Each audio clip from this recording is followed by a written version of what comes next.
안녕하십니까. 안사현 대표 박윤종 회사입니다. 이번 주 5월 말주는 종합소득 신고가 끝나는 마지막 주인데 아주 중요한 시점이죠. 그래서 모든 저희 안세기본 전 직원들도 이거에 일로 매진하고 있습니다. 저희들이 이제 세무 전문으로 많이 하기 때문에 더욱더 그런데 특히 종합 사업소득이 포함된 경우는 사업소득에는 필수적으로 합법적 재무제표, 즉 투명한 재무제표가 작성이 서행되어야 되기 때문에 그거에 대한 핵심 쟁점을 몇 가지 살펴보도록 하겠습니다. 그래서 이번 주 제목은 5월 종합소득 신고에 포함된 사업소득 계산할 때 재무제표 작성을 위해서 우리가 어떠한 최종 점검 사항이 있는지가 한번 알아보도록 하겠습니다. 이것은 또 마침 제가 2019년 5월 말주에 우리 안세재행 저널 표지에다 이렇게 잘 쓴 거니까 한번 찰칵 찍어 보시죠. 네, 좋습니다. 이렇게 해서 여러분들이 보시면 되는데, 이제 보자.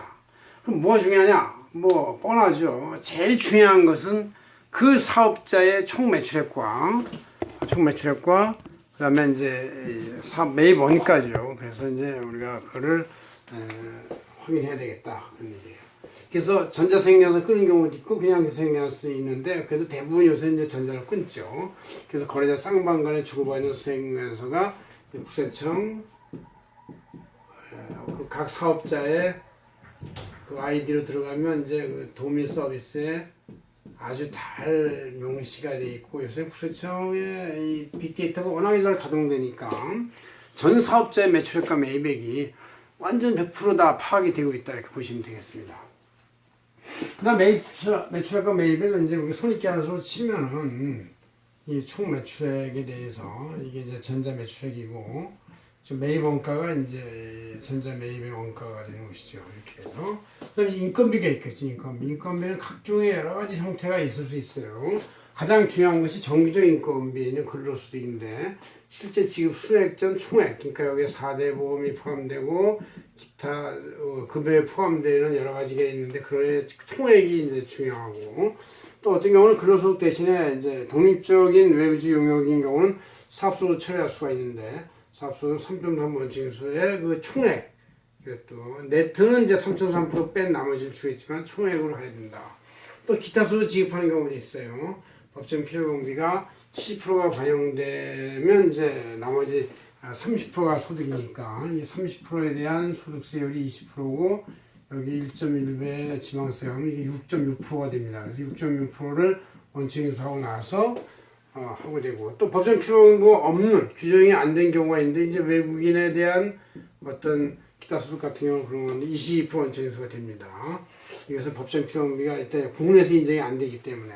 그러나 대부분의 국내에서 규정된 법정 기타 소득은 법정 필요경비 7%가 반영이 되기 때문에 6.6%밖에 원칙인수만 하고 나머지 3.4%를 주면 되는 것이죠.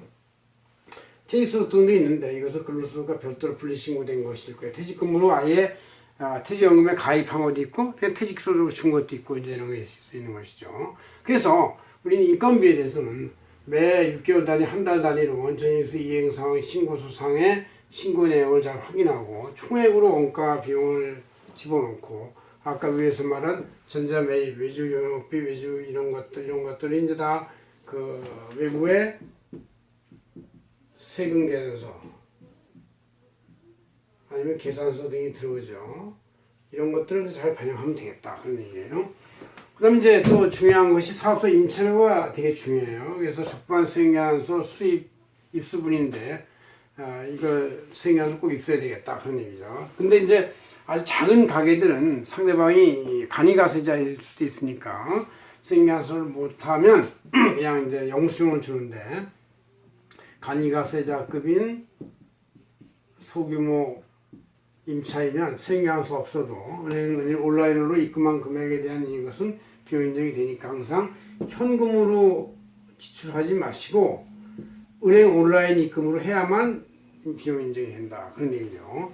그 다음에 이제 네 번째로 각종 수행과 공과금이 있는데, 어쨌든 이 사업자들은 집에서 하더라도 자기 집에 대한 재산세, 종합소득세, 환경부담금, 면허세, 주민세, 사업소 등 이런 게 다 지방세 등이지. 이런 것들이 나가니까 이런 것들은 다 수행과 공과금으로 치는 것이죠. 물론 이런 지방세는 다 비용 인정이 되고, 이런 지방세 비용 인정이 된 나머지의 소득이 네트의 소득이 바로 종합소득에 대한 세율 곱해서 국세가 되는 것이죠. 이런 건 지방세라고 그러죠.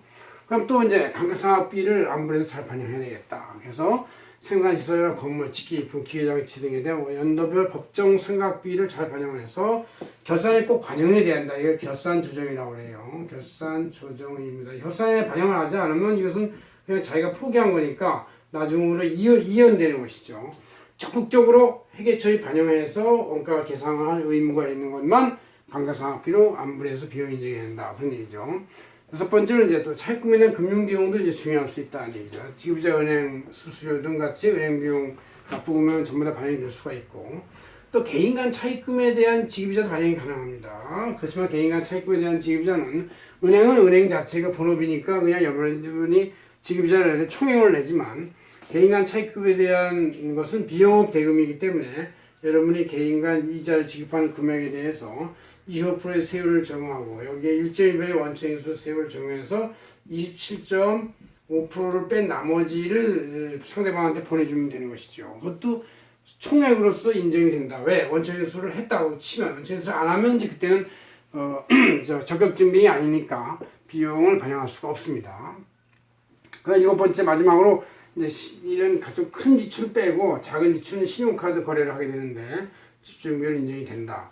각종 경비, 구입금액, 소모품 등 물론 가사 경비나 개인 경비나 뭐 이런 것들은 이제 법인 비용은 인정이 안 되겠죠. 그러나 사업상의 각종 경비, 구입 주책, 소모품 등의 신용카드 전표나 현금용 수용으로 반영하는 금액 등도 전부 다 비용 반영이 가능하다. 그래서 그 신용카드 증빙의 성격이나 지출 내용대로 기존 과목을 잘 구분해가지고 회계처리 반영해서 기장하면은 이것도 다 인정이 된다. 근데 이게 소소한 비용이 하지만, 그래서 우리는 이 손익계산서를 볼 때는 이 매입원가, 그 다음에 인건비, 그 다음에 여기다 이자, 감가비, 이런 것들, 각종 공과금, 그 다음에 기타 비용, 이런 걸 빼면 나머지가 이제 이 순이익이 된다. 이 순이익에 대해서 종합소득세에 세율을 때리거나 아니면 종합소득세에